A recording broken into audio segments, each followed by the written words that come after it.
ہم بستری کرنے کے 25 اہم شرعی اصول جو ہر میاں بیوی کو ہم بستری کے دوران اپنانے چاہیے۔ ناظرین، ہم بستری کرنا مرد اور عورت دونوں کی فطری اور جسمانی ضرورت ہے۔ قدرت نے انسانی نسل کی افزائش اور جنسی و جسمانی لذت حاصل کرنے کے لیے مرد اور عورت کا جوڑ بنایا ہے۔ ہم بستری کرنا میاں بیوی کے لیے نہ صرف جائز عمل ہے بلکہ بدکاری، زناکاری اور غیر مردوں اور غیر عورتوں سے بچنے کے لیے ایک بہت بڑی ڈال ہے۔ لیکن ہم بستری کے بارے میں اسلامی اور شرعی اصولوں سے عدم واقفیت اور لا علمی کی وجہ سے اس جائز اور حلال عمل میں بھی گناہوں کا ارتکاب ہوتا رہتا ہے۔ اس لیے ہم بستری کے دوران شرعی اور طبی اصولوں کو مد نظر رکھنا ضروری ہے۔ نمبر 1، ہم بستری کرنے سے پہلے بیڈ وغیرہ جہاں پر بھی ہم بستری کر رہے ہوں وہاں بستر پر کوئی موٹی چادر یا کپڑا ڈال دیں تاکہ ہم بستری کے دوران بستر پر کوئی نجاست وغیرہ نہ گر سکے۔ نمبر 2، ہم بستری سے پہلے ہی میاں بیوی دونوں کو معلوم ہونا چاہیے کہ آج ہم بستری کریں گے تاکہ دونوں راضی بھی ہوں اور خود کو اس عمل کے لیے تیار بھی رکھیں۔ نمبر 3، ہم بستری کرنے سے پہلے میاں بیوی دونوں غسل کر لیں تاکہ جسم کی بدبو یا پسینے سے آنے والی بدبو دور ہو جائے تاکہ ہم بستری کا لطف جسم کی بدبو کی وجہ سے خراب نہ ہو۔ نمبر 4، ہم بستری سے پہلے میاں بیوی دونوں اپنے اپنے دانت اچھے سے صاف کر لیں کیونکہ ہم بستری کے دوران منہ کی بدبو ناگوار گزرتی ہے۔ نمبر 5، ہم بستری کرنے سے پہلے اپنے پاس 2 صاف کپڑے یا ٹیشو وغیرہ رکھ لیں تاکہ ہم بستری سے فارغ ہونے کے بعد اپنی اپنی شرمگاہوں کو صاف کر سکیں۔ نمبر 6، ہم بستری ایسی جگہ پر کریں یا ایسے کمرے میں کریں جہاں سے آواز باہر نہ جائے۔ اکثر ہم بستری کے دوران میاں بیوی جب لذت حاصل کرتے ہیں تو وہ لذت امیز آوازیں نکالتے ہیں، یا اگر مرد اور عورت ہم بستری کے دوران کوئی بات کرتے ہیں تو کسی تیسرے کے کانوں تک نہ پہنچے۔ نمبر 7، ہم بستری پردے والے اور محفوظ مقام پر کرنی چاہیے جہاں کوئی دیکھنے والا نہ ہو اور نہ کسی کے اچانک آ جانے کا امکان ہو۔ نمبر 8، ہم بستری سے پہلے دعا پڑھنا مسنون ہے۔ ہم بستری کی دعا پڑھ کر یا بسم اللہ شریف پڑھ کر ہم بستری سے پیدا ہونے والی اولاد شیطان کے شر سے محفوظ رہتی ہے۔ نمبر 9، ہم بستری کا کوئی خاص وقت مقرر نہیں ہے، آپ جب چاہیں ہم بستری کر لیں، اس میں کوئی ممانعت نہیں ہے۔ نمبر 10، ہم بستری کرنے کے لیے بیوی سے بوس و کنار کرنا، ایک دوسرے کے جسم کو چومنا، چھونا اور شرمگاہ کو دیکھنا بھی حلال و جائز ہے، لیکن حدیث پاک میں آتا ہے کہ شرمگاہوں کو دیکھنے سے بہتر ہے کہ نہ دیکھا جائے۔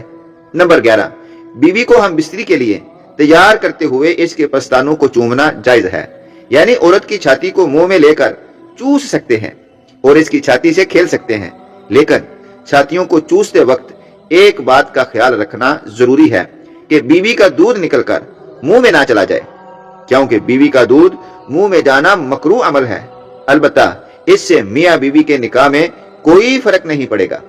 نمبر 12، میاں بیوی کا ہم بستری کے لیے مکمل لباس اتارنا جائز ہے اور دونوں ایک دوسرے کے جسم کو مکمل دیکھ بھی سکتے ہیں، لیکن کوشش کرنی چاہیے کہ مکمل ننگے ہو کر ہم بستری نہ کریں تو زیادہ بہتر ہے۔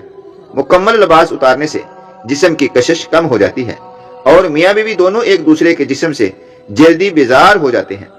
نمبر 13، بیوی کی صحت کا مسئلہ ہو یا اس کے علاوہ کوئی اور شرعی عذر ہو، اگر وہ ہم بستری نہیں کرنا چاہتی تو اس کو ہم بستری کے لیے مجبور مت کریں۔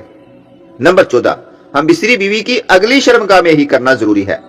نمبر 15، ہم بستری کرنے کے لیے کسی خاص پوزیشن میں ہم بستری کرنا ضروری نہیں ہے، آپ جس طرح چاہیں، جیسے چاہیں، جو پوزیشن مناسب لگے اس پوزیشن میں رہ کر ہم بستری کر سکتے ہیں، یعنی اگر ہم بستری کے دوران مرد اوپر ہو اور عورت نیچے ہو یا اس کے برعکس کوئی بھی پوزیشن ہو، تمام جائز ہیں، شرط یہ ہے کہ مرد اپنا عضو عورت کی اگلی شرمگاہ میں داخل کرے۔ نمبر 16، شوہر کے لیے اپنی بیوی کی شرمگاہ کو چوسنا اسلام کی پاکیزہ تعلیمات کے خلاف اور بے حیائی کا عمل ہے۔ اسی طرح بیوی کے لیے بھی مرد کا عضو منہ میں لینا بے حیائی کا عمل ہے، اور یہ کام شوہر اور بیوی دونوں کے لیے ہی طبی طور پر بھی بیماریوں کا سبب بن سکتا ہے، اس عمل سے بچنے کی کوشش کرنی چاہیے۔ نمبر 17، بیوی کی پچھلی شرمگاہ دوبر یعنی پیچھے کے راستے پخانے والی جگہ پر ہم بستری کرنا حرام ہے، اللہ پاک نے ایسے شخص پر لعنت ڈالی ہے۔ جو عورت کی پچھلی شرمگاہ میں جاتا ہے۔ نبی کریم صلی اللہ علیہ وسلم نے بھی ارشاد فرمایا ہے کہ جو شخص اپنی بیوی کے دبر میں آتا ہے وہ ملعون ہے۔ نمبر 18، 5 حالات میں بیوی سے ہم بستری کرنا حرام ہے۔ اگر کوئی شخص ان 5 حالات میں ہم بستری کرتا ہے تو سخت گناہگار ہوگا۔ سنیے، نمبر 1، جب عورت حیض کی حالت میں ہو، جسے پیریڈز بھی کہتے ہیں، اس دوران ہم بستری کرنا حرام ہے۔ نمبر 2، نفاس کی حالت میں، یعنی جب عورت کو بچہ پیدا ہوتا ہے تو خون چلتا ہے جسے نفاس کہتے ہیں، اس دوران ہم بستری کرنا حرام ہے جب تک کہ بچہ پیدا ہونے کے بعد آنے والا خون رک نہ جائے۔ ہم بستری نہیں کرنی چاہیے اور اس خون آنے کی مدت 35 سے 40 دن تک کی ہے، لیکن اگر عورت اس سے پہلے ہی پاک ہو جائے تو پہلے ہی ہم بستری کرنا جائز ہے۔ 3، روزے کی حالت میں ہم بستری کرنا حرام ہے۔